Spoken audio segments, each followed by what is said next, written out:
I used the 12 Habits That Hold Women Back by Helgeson and Goldsmith.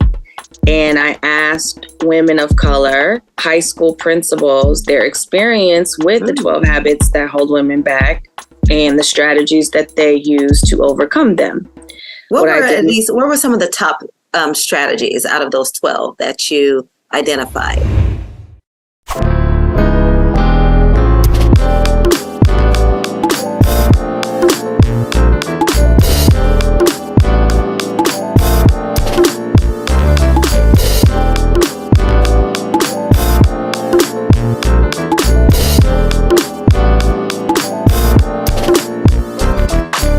Well, hello, beautifuls, and welcome to the Gifted Table. I know it's been a while. Thank you for being so patient with me, but I'm so excited to be back at the table, back talking to amazing, wonderful professional women who's bringing you their purpose, their passion, their position. And today we are in the month of October, my favorite month of the year, my birth month of the year. We are talking about embracing. And who better than to join us? But one of my girls, my sister from another mister, Miss Kyla Griffin. Hello, darling, and welcome to the Gifted Table. Hello. How are you? I am doing well. Well, thank you so much for being here. I'm excited because I'm getting back into the groove, and you and I have been playing tag with our calendars, and we are finally here, sis. Give the people here at the table just a little snippet in your organization. Well, thank you for having me, Miss Melanie. I certainly appreciate it. So currently I serve as the alternative education principal with the Rialto Unified School District in Rialto, California. This is my 5th year as principal there. And being the alternative education principal in Rialto means that I oversee 2 campuses and our district's adult transition program. So one campus is a continuation high school. One is a virtual academy, which we worked very hard, my team and I, to transition to a TK through 12 virtual academy from an independent studies high school. And then, of course, our adult transition program services students who receive IEP services or individualized education plan services who are ages 18 through 22 and have a primary identification as intellectually disabled. Prior to this position, I served as a comprehensive high school assistant principal for 8 years.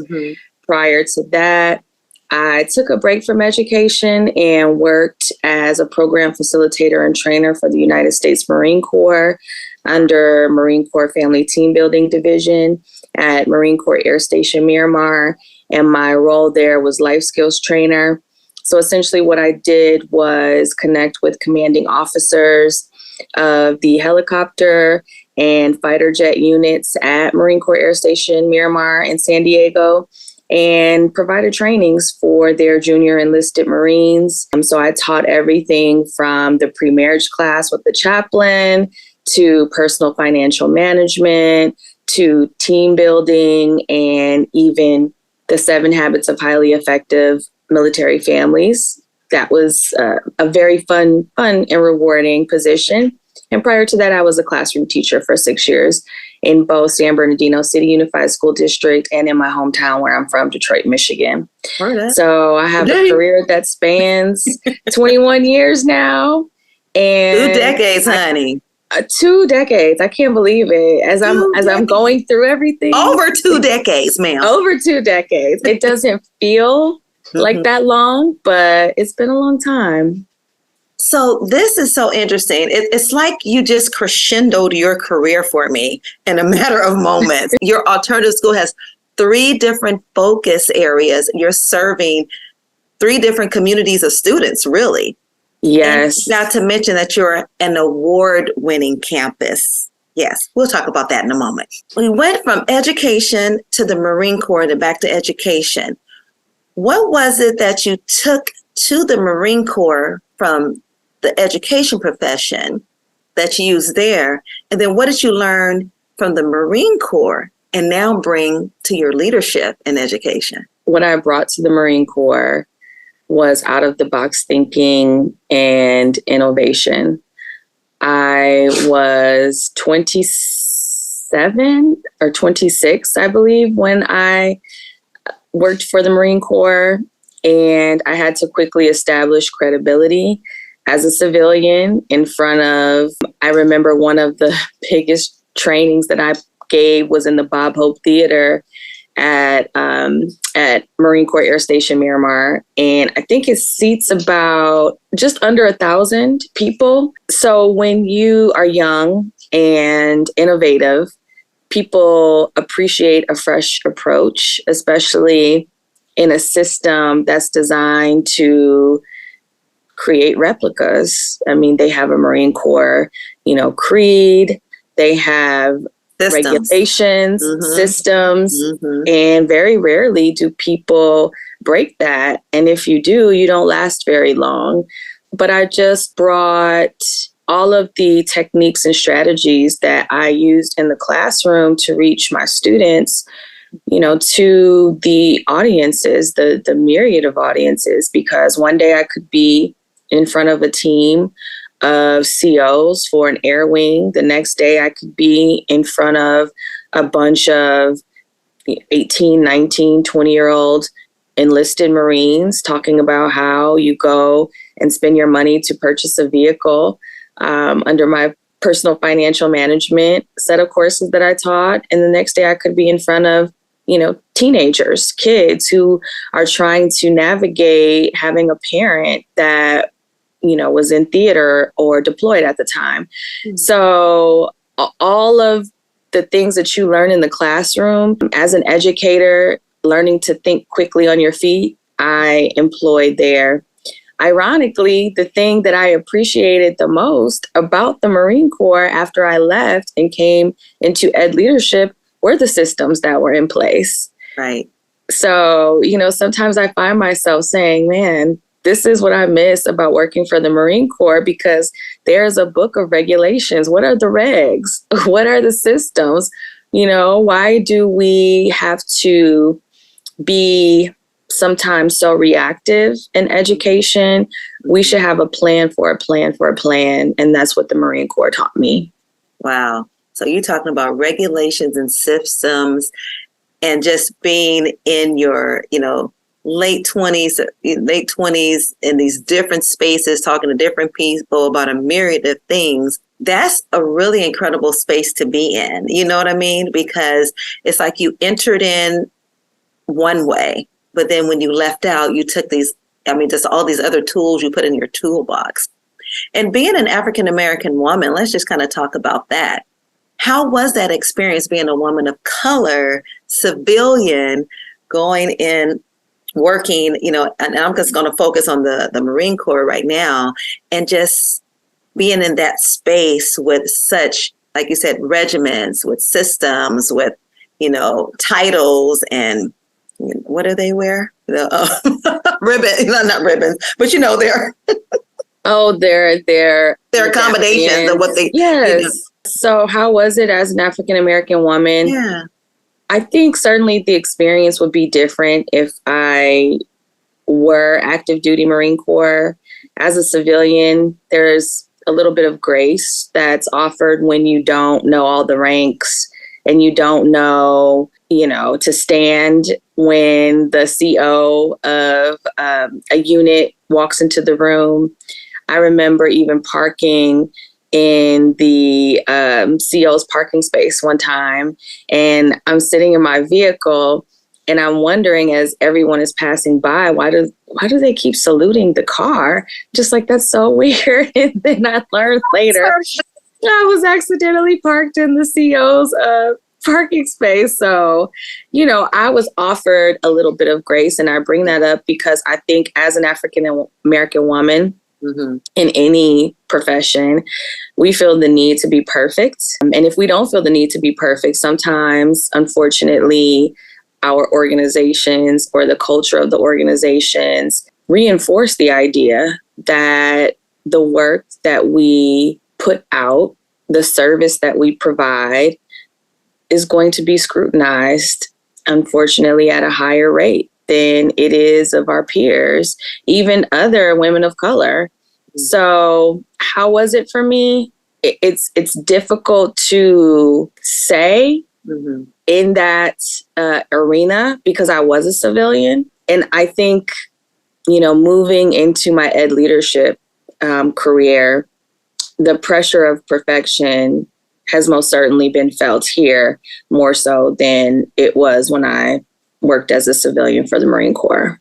So let's talk about that because, like I said, we're talking about embracing ourselves as leaders, how we have to center ourselves as leaders and just be accepting of who we are when others don't want to embrace us. And that often happens when you just kind of have to hold on to your truth and your own authenticity. So now you've moved into leadership and you've been in leadership for several years now as a site leader.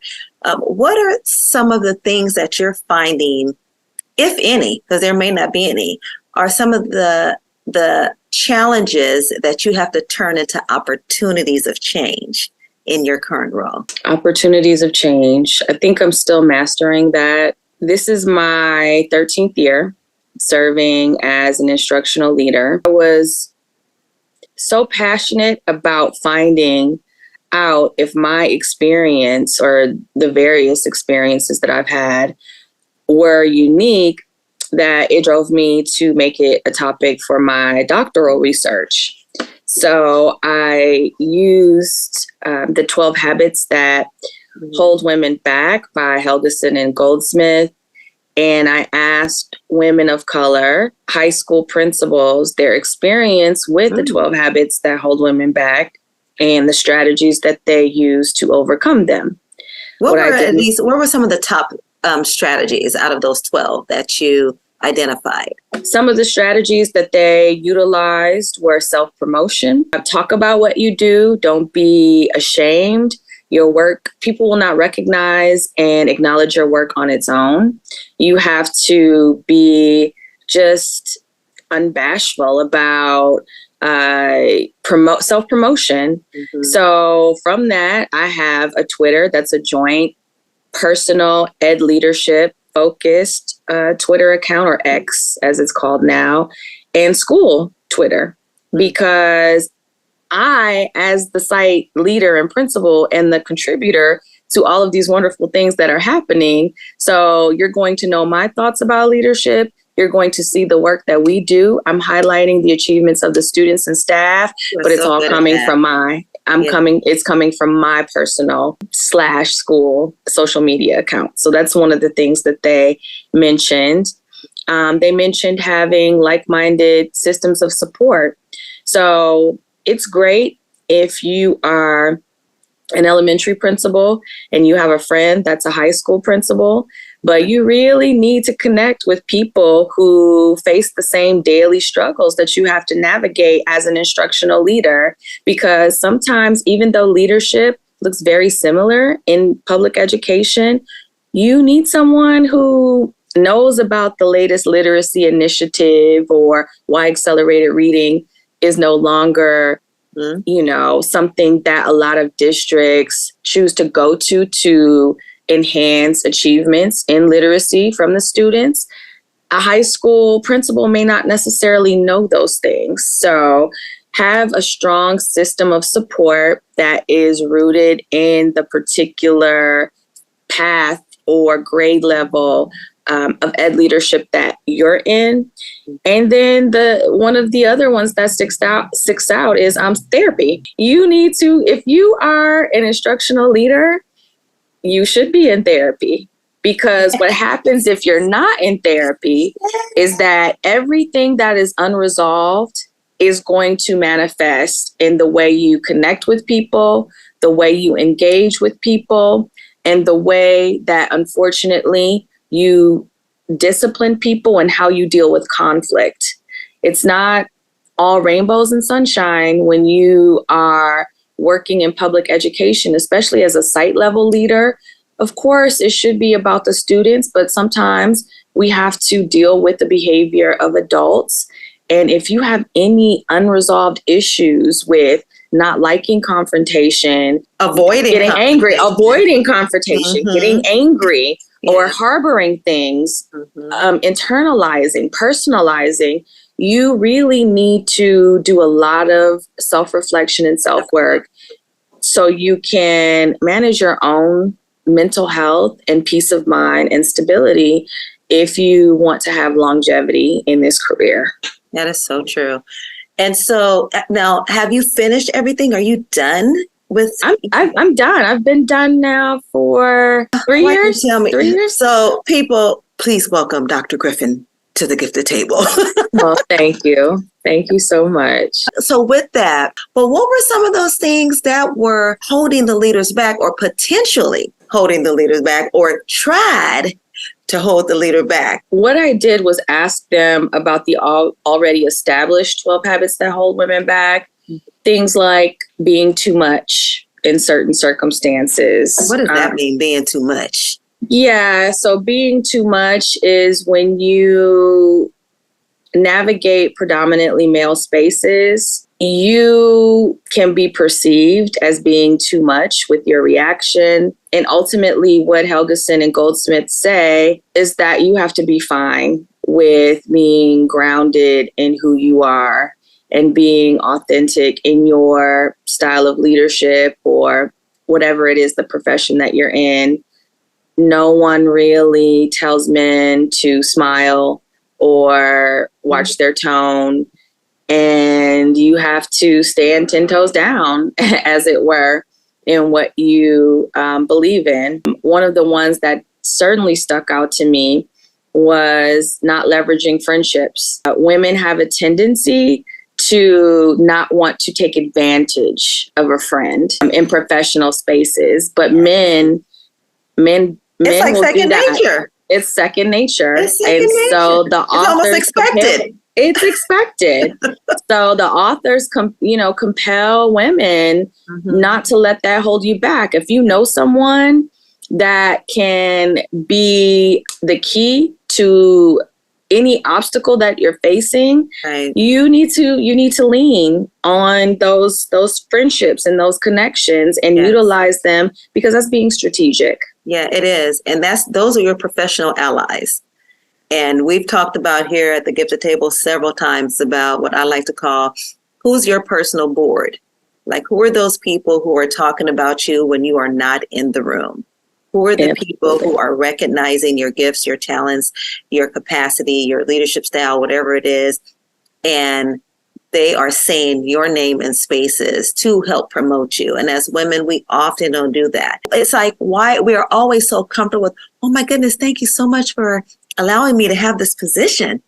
I'm so grateful, when it's like, no, I deserve this position. Yes. I have the skill set. I have the experience, the talent, pit me against anyone, and I'll let you know why I need to be in this position. But I don't know, it's like we cower and humble ourselves when men, no, they don't. And it's almost like these gender microaggressions that we deal with and that have become tolerable, and we don't push back against them. I've learned, I think that's what leadership does to you. If you don't speak up for what you need, ultimately for the benefit of the students, then you won't get it. Yeah. Some of us know the saying, a closed mouth doesn't get fed. And you certainly see that in leadership. So if you want to sit back and play it safe or play it small, and you're fine with that, I would encourage you not to do that. And for sustainability purposes, to let people know that you are willing to advocate for the needs of your campus or your service area, your department, you need to be vocal. Something you said reminded me of the Barbie movie. I don't know if you've seen the Barbie movie. I have. But it's so cute. I absolutely adore it. It really is. But in the beginning, where the Barbies are winning the awards and they say something like, I deserve this, and I work so hard for this, and I deserve it. And I said, wow, that is so empowering for women, because often we minimize the accomplishments that we've achieved. And it's like, no, here's what I've done. in the words of Jay-Z, allow me to reintroduce myself. So. Right. And speaking of that, so how, when you find yourself facing some of these things, how do you embrace who you are, center yourself so that you don't emotionally fall between the cracks or get distracted by what other people may be saying or doing? Or have you had to do that? Maybe you haven't had to do that. Oh yeah. I have had to do that. And I think, again, as a Black woman in a professional space where people are constantly second guessing your title and role, or can I speak with the principal? Who are you, the counselor? Are you a teacher? The administrator I was when I started is not the administrator I am today. And it is a great thing. And that evolution is due to me facing those hardships and challenges that have definitely thickened my proverbial skin.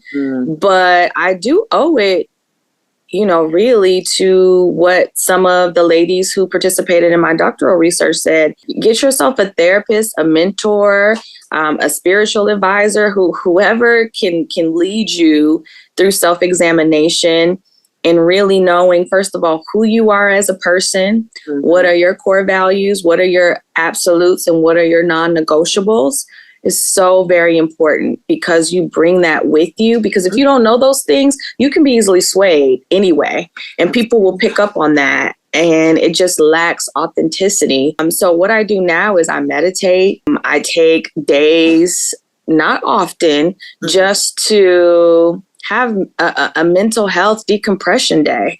If there have been certain challenges, I'm not walking away.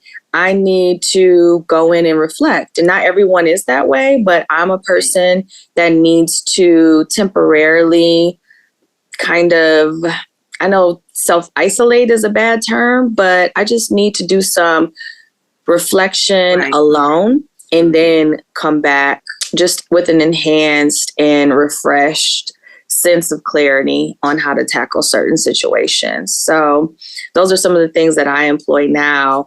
But really, it's a lot of self-work that I did to face some of the challenges that I had that were from childhood. Yeah. And it's amazing how those things still impact us as adults, right? They are imprinted in your DNA. It's a part of our DNA. It's a part of your DNA. And how we respond, react, and deal with those is prevalent, not only in our personal lives, but in our professional lives. And it's amazing how many people don't realize how those things impact their professional lives as well as their personal lives.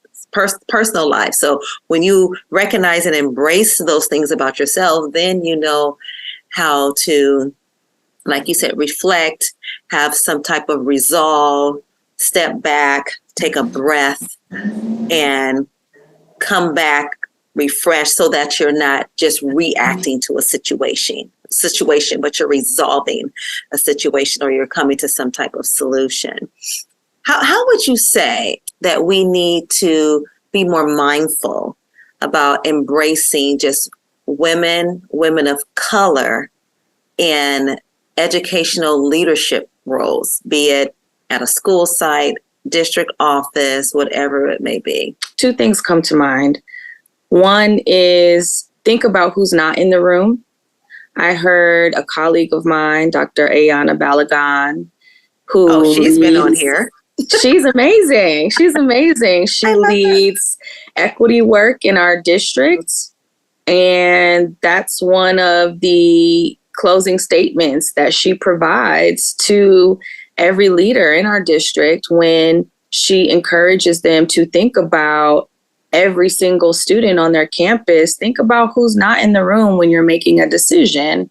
And when you do that, I think it gets past some of the surface things that we typically tend to focus on, just gender, just ethnicity, but we need to look at different abilities. We need to look at neurodivergence as something that is becoming more and more emerging in conversation in public spaces. So think about that. And then think about intersectionality with those things, because you can be, unfortunately, being a minority is not mutually exclusive. You can be this and something else. And the impact that has on students and people under your leadership. And another thing that you can do to encourage just women of color, particularly African-American women in the workplace, is make it okay to talk about different populations. People, and I'm just going to speak as a Black woman. Please be free. Yes, we get the person of color thing. Okay. It's people who have experienced any ism. You can group those people together. Mm-hmm. But when we talk in particular about anti-Blackness, that is a very particular and widespread ism that people cannot be ashamed to talk about. And if you have any feelings of reservation or discomfort in discussing that, then that's something that needs to be explored. Why does talking about anti-Blackness make you uncomfortable? And you can be a Black person and it can make you uncomfortable. It's a factor that needs to be addressed because it does impact the decisions that we make for students and staff and our families on our campuses and in our communities and within our organization. So anything that makes you uncomfortable, as long as it's ethical, you need to explore the root cause of that. Especially when you're dealing with students, our future, and our learners, our young scholars, especially when you're dealing with them. What has been your most impactful experience with the population that you're currently working with at your school site? Oh, I've had so many. Those students have changed me for the better. And the students that have really changed the way that I view just the world and kindness and ability are my adult transition program students. We take so many things for granted, being able-bodied and fully capable of things. And these students, despite some of the challenges that they have experienced and may continue to face, are generally very happy to be learning, happy to be in fellowship with one another, happy for the experiences that we bring to them. And they look at every challenge as a new opportunity to learn something.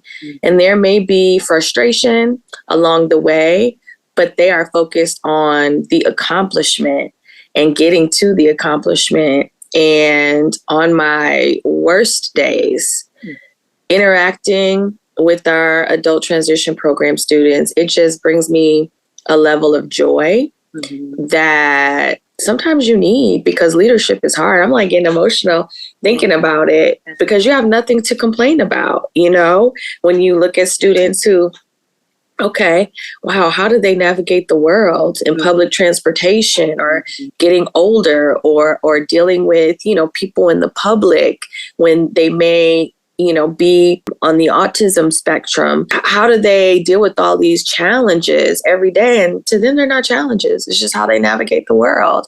And it's just a beautiful, it just opens up your perspective on being grateful and learning things and appreciating people. And when they're coming to your site, excited to be there, ready to work, even your adults and all the other students and families, that is truly a reflection of your leadership as well. And how you're working with your team, how you empower those who are on your team to work with them. So, take ownership of that, because had that place not be one of connecting with, accepting, embracing, understanding, and just being kind, that's a reflection of who you are as a leader at your school site. So I would just say that is why you're an award winner. Thank you. What you do. And that's why I created this platform so people can talk about what they're passionate about and what gives them purpose. within their profession, right? And what helps them to persevere. So it's a beautiful thing. You should be emotional about the work and the service that you're doing as a servant leader. And I congratulate you and say I'm so proud of you, of the work you're doing, and that you will continue to do, because you are impacting so many lives that you have no idea. No idea. Thank you. Oh, go ahead. I was saying, I just thank you for sharing that part of your campus and those students who, you know, they see the opportunity, you know, where we may take things for granted. We have a garden on our campus, and it serves as like a living metaphor every day to what you just said and the work that I do. I don't make the rose bushes, right? I didn't create those. They're in the environment, but I work with my team to fertilize the ground and to water them so that they can be in an environment where they flourish. And that's what we do. And that's what I have done. But I am very lucky to have a staff that is so extremely dedicated to the students. Both of my campuses are magical places. And I'm not saying that as an exaggeration.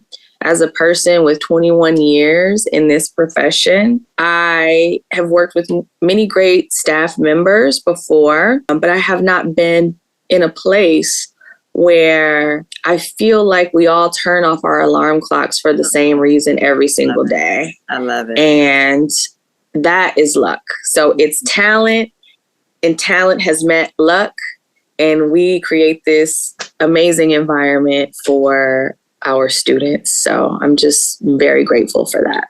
So what for you are some future goals you may have for yourself, either professionally or personally? I do want to be a superintendent one day. I would love to see just how much more I can pour into students and staff members of an entire organization. So ultimately, between now and then, that's where my trajectory is headed.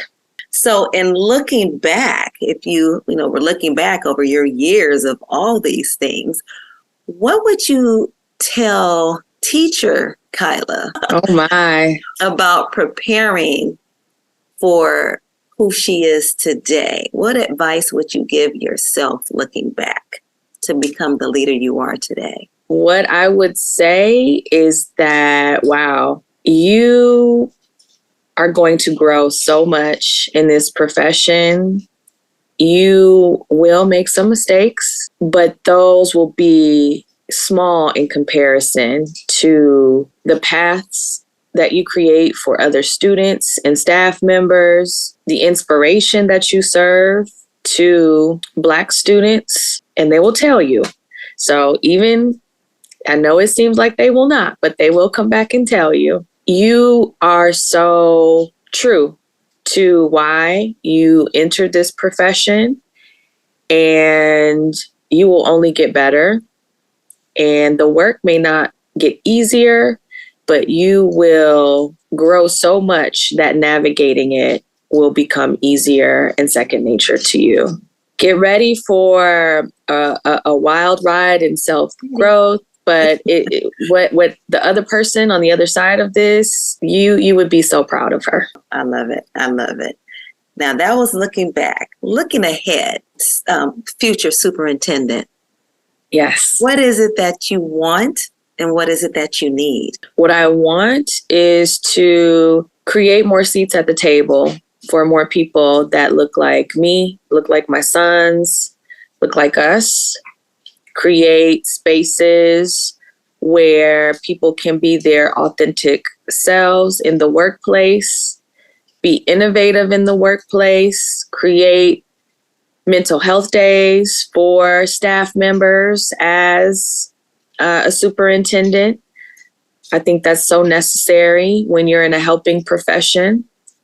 Create avenues for staff members to create solutions, because sometimes the systems that are currently in place when you sit down the same leaders and the same people, then you churn out the same ideas.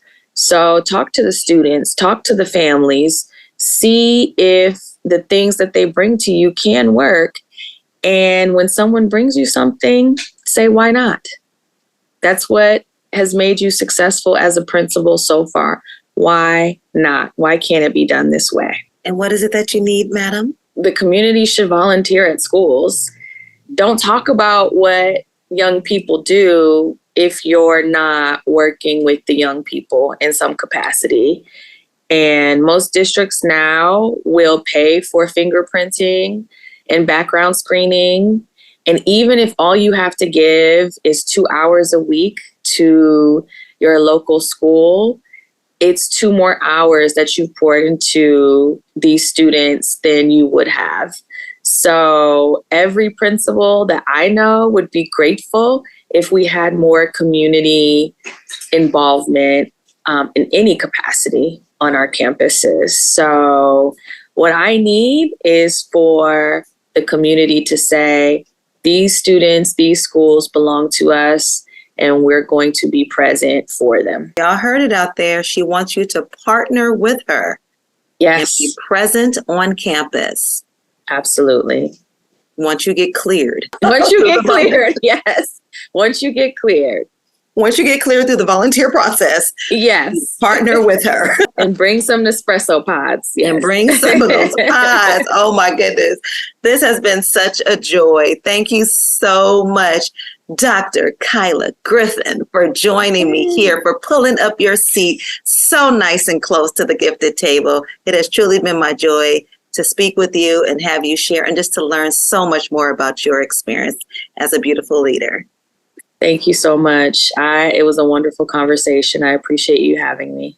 Well, listen, I'm going to have you back on here, so get ready. Yeah, I can't wait. Yeah, we're not a one and done. We're not a one and done. I love it. And for the rest of you, of course, you're not a one and done either. I'm so thankful for you joining us today here at the Gifted Table. Please be sure to subscribe if you're not currently a subscriber. And don't forget to give this a thumbs up and like this episode. Share it with someone you know who needs to hear this about embracing and empowering themselves and others within their community. No matter what their profession, you can relate to this topic. So, as always, remember, stay grounded, innovative, fierce, transparent every day. In other words, stay gifted. And I'll see you next time. Bye.